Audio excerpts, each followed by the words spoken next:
मेरे साथ सहयोगी बीके शर्मा भी जुड़ रहे हैं स्टूडियो से। बीके, उद्योगों के लिहाज से और पैसों के आने के लिहाज से अगर आप देखेंगे तो पैसे आने के लिहाज से 3 से 4 ऐसे चेहरे हैं जो कि अब फंक्शन कर रहे होंगे, और उद्योगों के लिहाज से देखें तो कर्नल राज्यवर्धन सिंह राठौड़।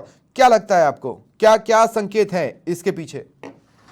देखिए, ये जो पूरा मंत्रिमंडल में का जो गठन है, विभागों का डिस्ट्रीब्यूशन है, इसमें कुछ बातें अहम है। इसमें सबसे बड़ी बात है कि जो पंचायती ग्रामीण विकास पंचायती राज विभाग, ये इस पर शायद हो सकता है आपने चर्चा की हो, लेकिन ये हमेशा से एक साथ जुड़ा हुआ है। अब पहली बार इसको अलग अलग किया है और इसके अधिकारों को पंचायती राज और ग्रामीण विकास को अलग अलग कर दिया गया है। और इसमें ये करोड़लाल मीणा है, उनको ग्रामीण विकास दिया है, पंचायती राज उन्होंने मदन दिलावर को दिया है। अब इससे जो पंचायती राज और ग्रामीण विकास है, उसको किस तरह से अब आगे इनका काम का बंटवारा किस तरह से होगा, ये अब सरकार को तय करना है।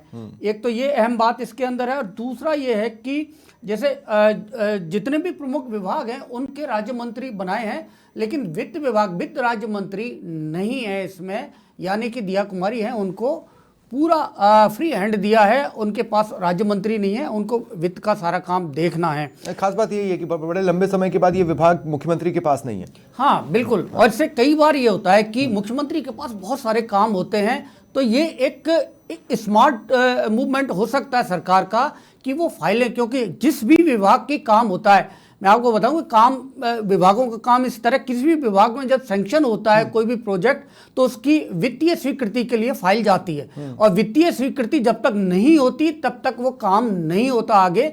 मुख्यमंत्री के पास रहने से पिछली बार भी गहलोत सरकार में मुख्यमंत्री अशोक गहलोत के पास ये विभाग था, लेकिन कई फाइलें ये पता लगता था कि वो सीएमओ में अटकी हुई है, सीएम साहब के पास अभी समय नहीं है। तो ये एक काम रहता है कि वित्त विभाग में अगर अलग से मंत्री है तो जो वित्तीय स्वीकृतियां हैं वो प्रोजेक्ट्स में जल्दी होगी। 99% चांस है कि बजट भी यही पेश करेंगी। बिल्कुल, हालांकि कृषि वाला हिस्सा करोड़ीलाल मीणा पेश करेंगे, यही पूरा बजट पेश करेंगे मंत्री। ये हाँ बिल्कुल, मुख्यमंत्री कभी भी बजट पेश नहीं करते, ठीक है, वित्त मंत्री ही बजट पेश करते हैं। तो अब दिया कुमारी को ही पहली बार यहाँ पर मुख्यमंत्री, क्योंकि वित्त वसुंधरा राजे ने भी वित्त विभाग अपने पास रखा था अशोक गहलोत, तो करीब दशकों के बाद में अब एक ठीक है। मैं एक पल के लिए आपको रोक रहा हूँ। एक महत्वपूर्ण अपडेट यहाँ पर आपको बता दें। देखिए, प्रधानमंत्री नरेंद्र मोदी कुछ ही पलों में मरुधरा पहुंच जाएंगे। उनकी अगवानी के लिए, उनके स्वागत के लिए CM Bhajanlal Sharma already airport पहुंच चुके हैं। प्रधानमंत्री नरेंद्र मोदी जब एयरपोर्ट से बाहर आएंगे तो किस रूट पर वो रहेंगे, देखिए आप, वो दिल्ली से रवाना हो चुके हैं और कुछ ही देर की बात है कि वो जयपुर आएंगे। कुछ ही सेकंड्स, कुछ ही मिनट्स में आपको हम इस पर सबसे बड़ा अपडेट दे देंगे। और देखिए, जैसे ही जयपुर एयरपोर्ट से वो बाहर आते हैं तो उनका जो कॉन्वॉय है, उनका जो काफिला है, वो एयरपोर्ट से रवाना होगा और सीधे जाएगा बीजेपी मुख्यालय। देखिए, पहली बार बीजेपी मुख्यालय में प्रधानमंत्री के तौर पर नरेंद्र मोदी पहुंचने वाले हैं। अगर मैं गलत नहीं हूं तो शायद इससे पहले कम ही आपने देखा होगा कि पार्टी के मुख्यालय, दिल्ली मुख्यालय पर तो प्रधानमंत्री नरेंद्र मोदी पहुंचते रहे, लेकिन किसी स्टेट के मुख्यालय पर प्रधानमंत्री के तौर पर नरेंद्र मोदी पहुंच रहे हों, ये अपने आप में एक बड़ी बात है। और ये हाई है मरुधरा के हिस्से में। तो देखिए, वो बीजेपी जी 3 घंटे रुकेंगे, 3 घंटे रुकेंगे, बिल्कुल। इतना समय दे रहे हैं, तो पहली बार इस तरह जयपुर में प्रधानमंत्री, और लगातार 3 घंटे तक वो सब, और उसके लिए सारे विधायकों को बुलाया है, सभी मंत्रियों को बुलाएंगे, और फिर वहां से वो राजभवन जाएंगे जहां पर उन्हें रात्रि विश्राम करना है। हाँ बिल्कुल, बीके जो आप कह रहे थे बिल्कुल सही बात है, रात्रि विश्राम यहां पर करेंगे। और फिर देखिए, कल बहुत अहम दिन है। सुबह 8 से रात 8 बजे तक 12 घंटे तक वो लगातार डीजी आईजीपी जो कॉन्फ्रेंस है उसमें शिरकत करेंगे, और फिर रात को 8:15 बजे वापस राजभवन आएंगे रात्रि विश्राम के लिए, और यहीं पर वो रात रुकेंगे।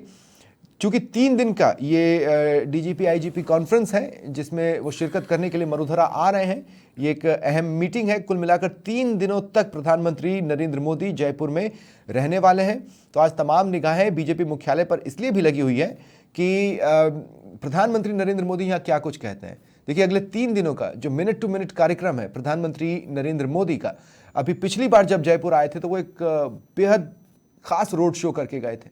रात 8:15 उन्हें राजभवन पहुंचना है आज बीजेपी मुख्यालय से रवाना होने के बाद, यानी लगभग 2 से 3 घंटे वो वहां पर बिताएंगे। और फिर 7 जनवरी की बात कर लें तो सुबह करीब 8:30 DGIG कॉन्फ्रेंस में वो दोबारा पहुंचेंगे और इसके बाद लगभग शाम 4:30 तक वो इसी कॉन्फ्रेंस में शिरकत करेंगे। देखिए अहम मसलों पर इस कॉन्फ्रेंस में बातचीत होनी है। खालिस्तानी जो मुद्दा है, साइबर क्राइम जो मुद्दा है, आतंकवाद जो मुद्दा है, इन पर इसमें बातचीत की जाएगी।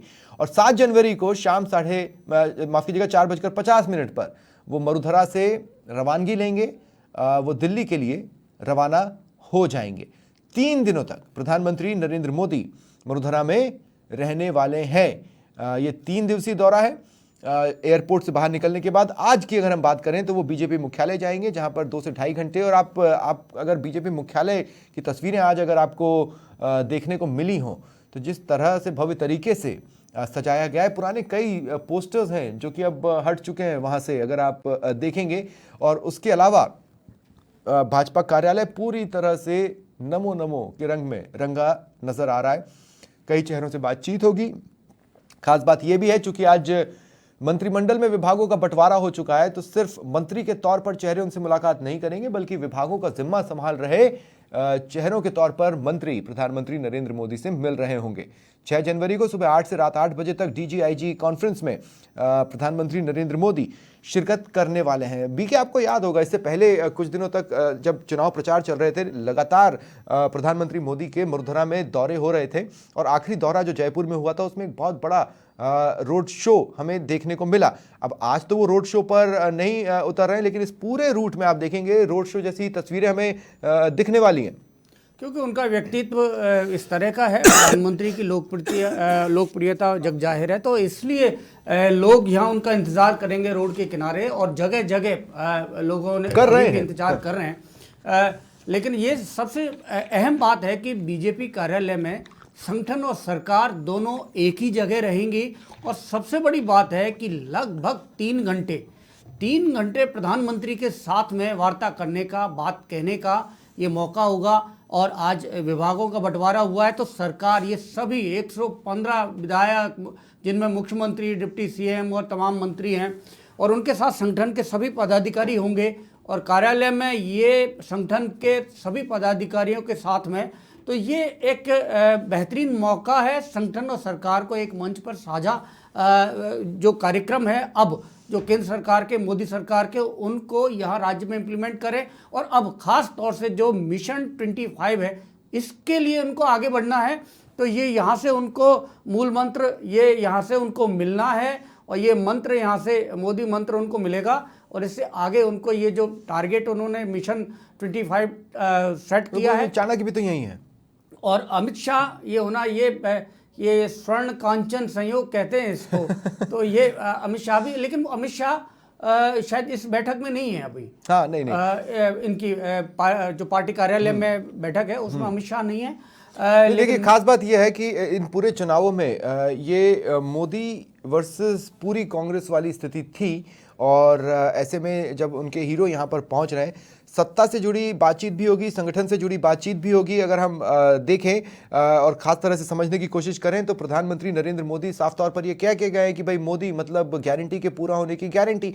अब नरेंद्र मोदी का जो वर्किंग स्टाइल है या स्टाइल ऑफ वर्किंग है, वो लीडर्स से बिल्कुल अलग होता है। और कोई भी उनकी रेप्लिका नहीं हो सकता, कोई भी प्रधानमंत्री नरेंद्र मोदी नहीं हो सकता।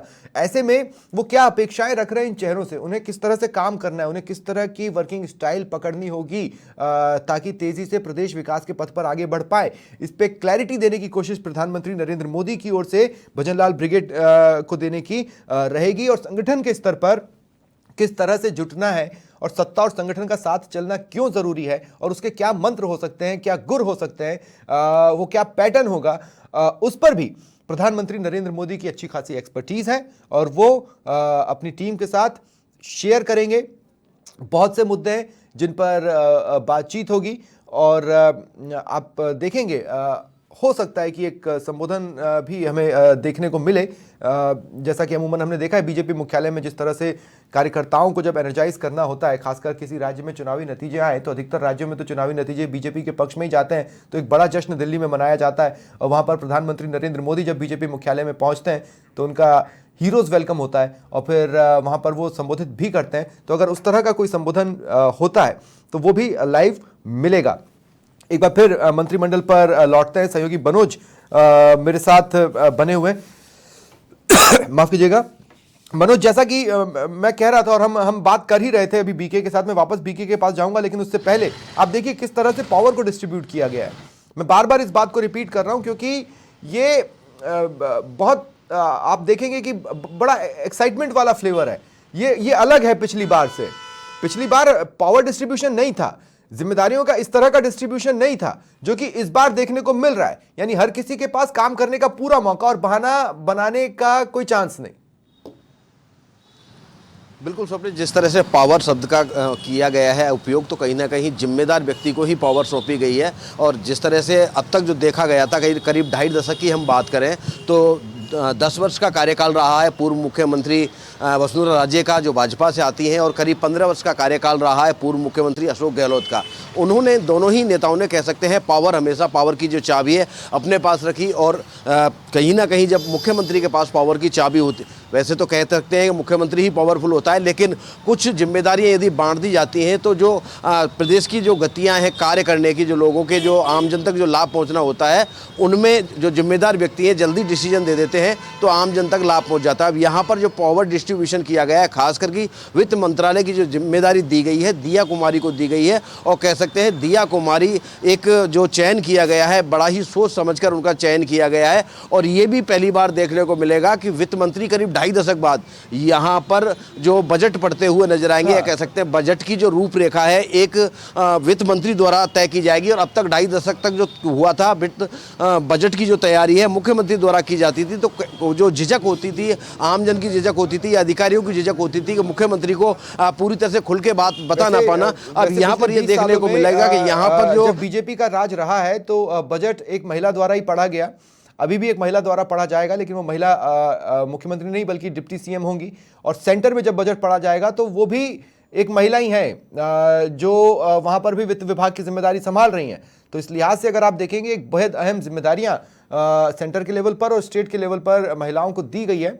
आप इसे नारी वंदन से भी जोड़ सकते हैं, हालांकि नारी वंदन एक अलग तरह की चीज़ है, लेकिन आप उससे इसे इनडायरेक्टली जोड़कर देख सकते हैं। मैं बीके आपसे मेरी बातचीत हो रही थी, आप दिया कुमारी के बारे में बता रहे थे। देखिए मैं तब भी कह रहा हूं उनके अपने कॉन्टैक्ट्स हैं, उनकी अपनी पहचान है। इसके अलावा आप देखेंगे अगर आप देखेंगे राज्यवर्धन सिंह राठौड़, उनके अपने कॉन्टैक्ट्स हैं, उनकी अपनी पहचान है।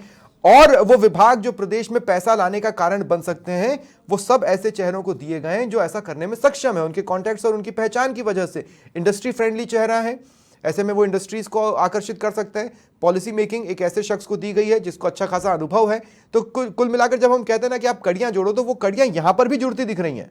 हाँ, ये अगर देखा जाए तो यहाँ इन्होंने पावर मैनेजमेंट के साथ साथ में जो वर्क मैनेजमेंट है, रिस्पॉन्सिबिलिटी मैनेजमेंट की भी कोशिश की है।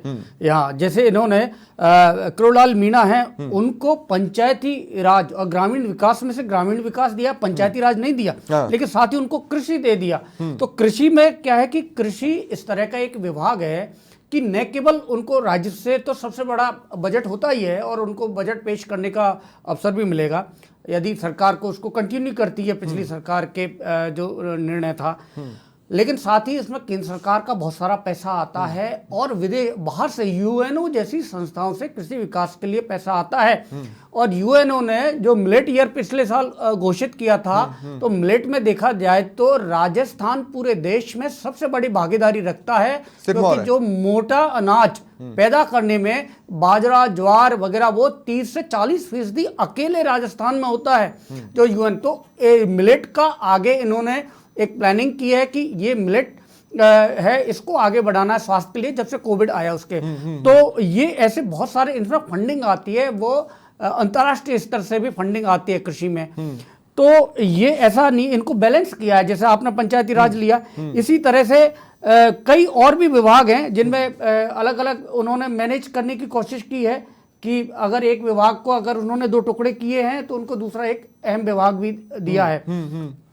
अब दिया कुमारी की बात करें थे, दिया कुमारी को अभी मंत्रालय या मंत्री के तौर पर अनुभव, वो सांसद भी रही हैं, पहले यहाँ विधायक भी रही हैं, मंत्री के तौर पर उनका पहला अनुभव है, लेकिन वो जिस तरह से उनका कार्य रहा है और सिटी पैलेस में और यहाँ इस तरह बहुत सारे उनके टूरिज्म से रिलेटेड जो प्रोजेक्ट्स हैं उनके प्रमोशन में और जिस तरह वो काम करते हैं तो उसका अनुभव उनको मिलेगा। और क्योंकि वो सरकार में, केंद्र सरकार में काम उन्होंने सांसद के तौर पर काम किया है, यहाँ किया है, तो उनको सहयोग मिला। उन्होंने प्राइवेट बिल्स भी पेश किए हैं, उन्होंने सेंट्रल गवर्नमेंट की कार्यशैली को बहुत नज़दीक से भी देखा है, वो कई कोर मीटिंग्स का हिस्सा भी रही हैं।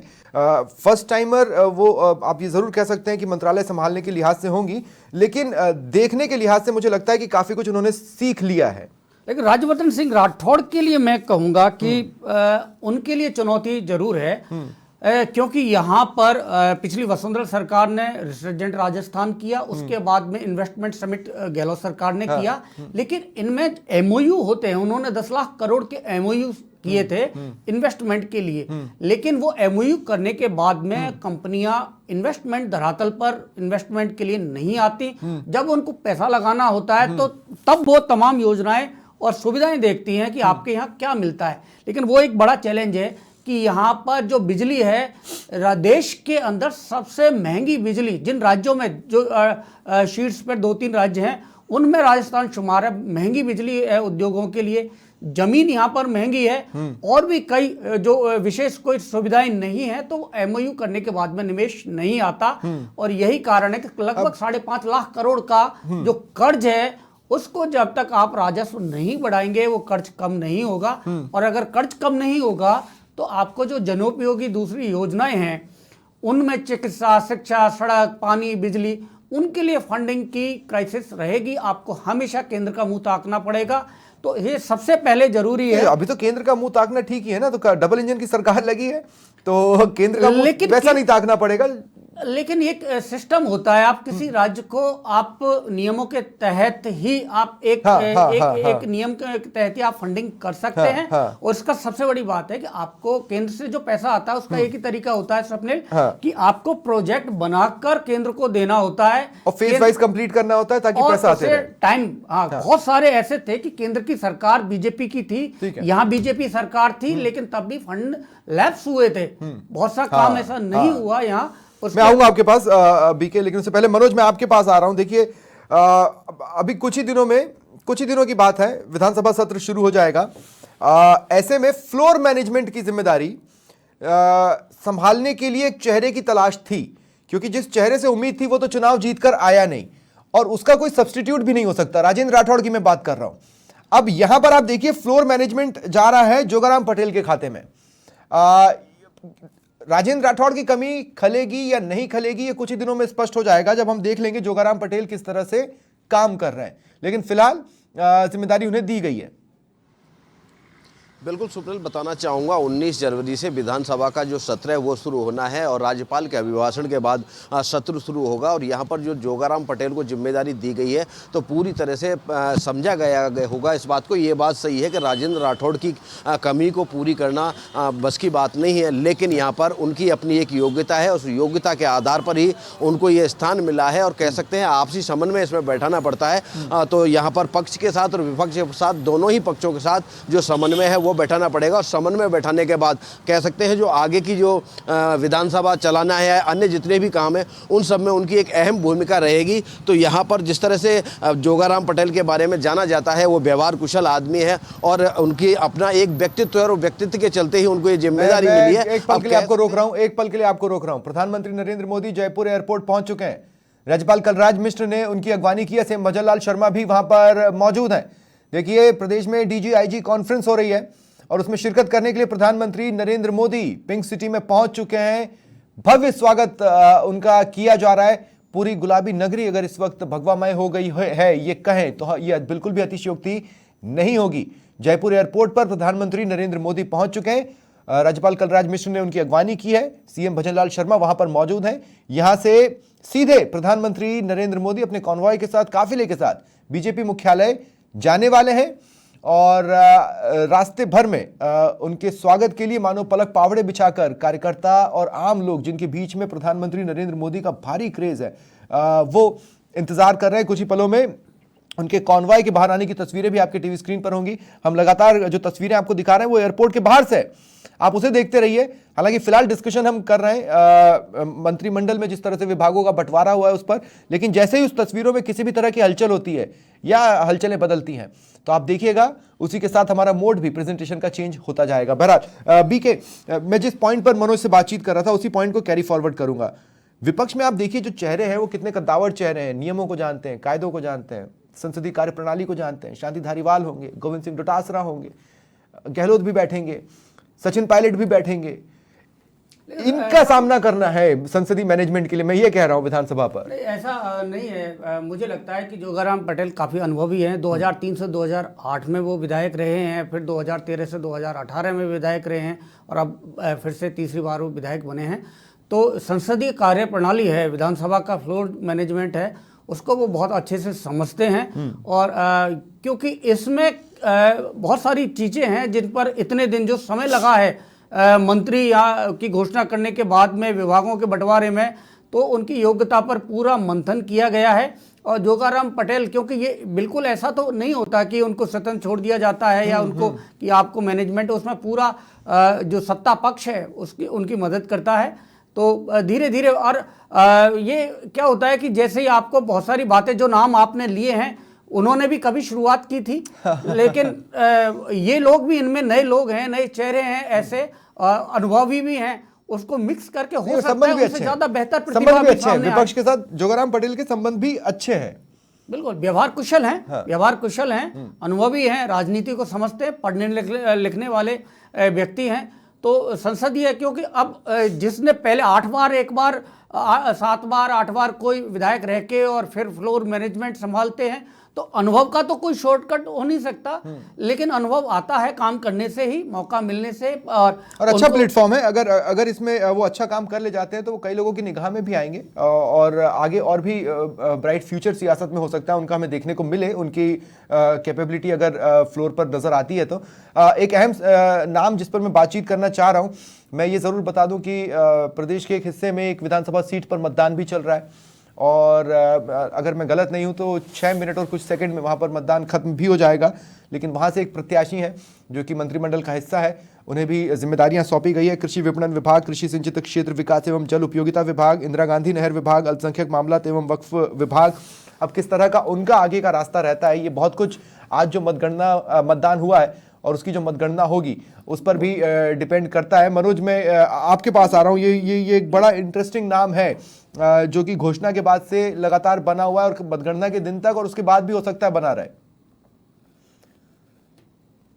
कह सकते हैं जिस तरह से आज जो श्री कर्पूर विधानसभा है वहाँ पर वर्ष 2023 की ही चुनाव का इसको एक अंग माना जाएगा, क्योंकि वहाँ पर जो कांग्रेस के प्रत्याशी थे उनकी किसी कारण के चलते एक मौत हो गई थी, जिस तरह से वहाँ पर जो चुनाव है वो बढ़ा दिया गया था और आज वहाँ मतदान हुआ है। और वहाँ पर जो भाजपा के प्रत्याशी हैं सुरेंद्र पाल सिंह टीटी, उनको पहले ही मंत्री पद की जिम्मेदारी दे दी गई थी, तो उनके लिए एक बड़ा चुनौतीपूर्ण काम ये हो जाता था कि आखिर चुनाव की चुनाव उनका अभी बाकी है और उनको जिम्मेदारी पहले ही दे दी गई है और अब वो एक मंत्री के रूप में है। अब देखने वाली बात होगी कि जो जनता का मूड है वो किस तरफ गया है। कह सकते हैं जिस तरह से उनको मंत्रिमंडल में शामिल किया गया है तो विधानसभा क्षेत्र के जितने भी मतदाता हैं उनकी कहीं ना कहीं सोच ये रही होगी कि जब मंत्रिमंडल में शामिल किया गया है और हमारे विधानसभा से जो प्रत्याशी है उसको जिताया जाता है तो विकास की जो संभावनाएं विधानसभा। इस पॉइंट पर नहीं हूं, अभी जब तक मतदान चल रहा है मैं इस पॉइंट पर आ भी नहीं रहा हूं। मैंने सिर्फ इसके हाइंडसाइट पर बात की है, अभी भी थोड़ा वक्त बाकी है मतदान में, मैं उस पॉइंट पर अभी फिलहाल नहीं हूं। मनोज, 6 बजे बाद हम आराम से खुलकर इस पर बोल पाएंगे, लेकिन बीके भी कुछ जोड़ना चाह रहे हैं इसी नाम पर। हाँ बीके, केवल लेकिन मैं इसमें ये कहना चाहता हूं, जो सुरेंद्र पाल टीटी को विभाग दिए गए हैं वो बहुत ही महत्वपूर्ण और खासतौर से उनके क्षेत्र को देखकर ये दिए गए हैं और न केवल उनके क्षेत्र को देखकर बल्कि आगे लोकसभा चुनावों को देखकर भी दिए गए हैं। उन्हें कृषि विपणन और उनके एक्सपर्टीज से भी जुड़े हैं, उनके एक्सपर्टीज से भी जुड़े हैं। हाँ, क्योंकि ये मुख्यमंत्री के पास था कृषि विपणन, और मैं आपको बता दूं कृषि और कृषि विपणन में ये रेवेन्यू वाला विभाग है, यहाँ से ये तमाम मंडी और मंडी टैक्सेशन और बहुत सारे जो रेवेन्यू से संबंधित जो काम होते हैं, कृषि मार्केटिंग, वो अहम विभाग होता है ये, इसको दिया गया। और दूसरा उनको जो कृषि शिक्षण क्षेत्र और इंदिरा गांधी नहर जो पूरा आपका वो क्षेत्र है गंगानगर का, वो वहाँ से इनको वही उनको संभालेंगे उस क्षेत्र में। और साथ ही उनको अल्पसंख्यक, क्योंकि देखा जाए तो बात करेंगे पड़ोसी राज्यों से, इससे जुड़े तो मसलों उससे काफी जो विवाद भी चल रहा है, और वहाँ से जो पानी जल का विवाद है वो अभी भी कायम है, तो उसको सुलझाने में इनको आसानी मिलेगी। तो उस क्षेत्र में इनका रुतबा बढ़ेगा, प्रभाव बढ़ेगा। सरकार ने उनको पूरी तवज्जो दी है चुनाव जीतने से पहले। और ये शायद ये बहुत कम लोगों के राजनीतिक जीवन में ऐसा होता है कि उनको उससे पहले चुनाव जीतने से पहले मंत्री बना दिया जाए, उनको विभाग भी अच्छे मिले और उनको ऐसे विभाग मिले जिससे वो अपने क्षेत्र में ज़्यादा काम करवा पाएँ। ये सबकी इच्छा, हमेशा सारी इच्छाएं पूरी नहीं होती। ये सुरेंद्र पाल टीटी को वक्त से पहले उनका ही सफर कैसा रहेगा, इसके लिए देखने के लिए अभी हमको इंतजार करना पड़ेगा। बाकी तो सब कयास है।